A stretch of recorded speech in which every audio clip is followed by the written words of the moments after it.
আমি জানি ফিলিস্তিন ইনশাআল্লাহ বিজয়ী হবে, তবে গরু ছাগলরা বিজয় করবে না।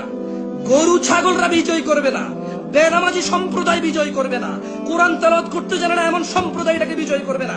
যে মা বাপ তার ছেলে সন্তানকে কোরআন শিখায় না এমন বাপেরা যায় বিজয় করবে না। যে সন্তানরা সব বুঝে শুধু ইসলাম বোঝে না এমন সন্তানরা যায় বিজয় করবে না। ইনশাআল্লাহ বিজয় করবে কারা? ইসলামের বীর পুরুষরা, যারা সালাত হেফাজত করে, যাকাত হেফাজত করে, স্ত্রী সন্তানের হেফাজত করে, যারা তাদের স্ত্রীদের উপর নির্যাতন করে না, যারা কোনো মানুষের উপর নির্যাতন করে না, যারা আমার থেকে অনেক বেশি উন্নত, আমার থেকে অনেক বেশি সাহসী, যারা গরু ছাগল চায়ের দোকানে বসে যারা ফিলিস্তিনকে স্বাধীন করতে চায় তারা ফিলিস্তিন করবে না। এই আমার মতো কেউ ফেসবুকে লাইভে এসে ফিলিস্তিন স্বাধীন করবে না।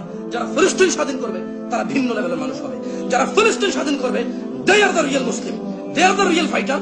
তারা হবে অন্যায়ের বিরুদ্ধে সত্য মুজাহিদ। আমার মতো গরু ছাগল করবে না।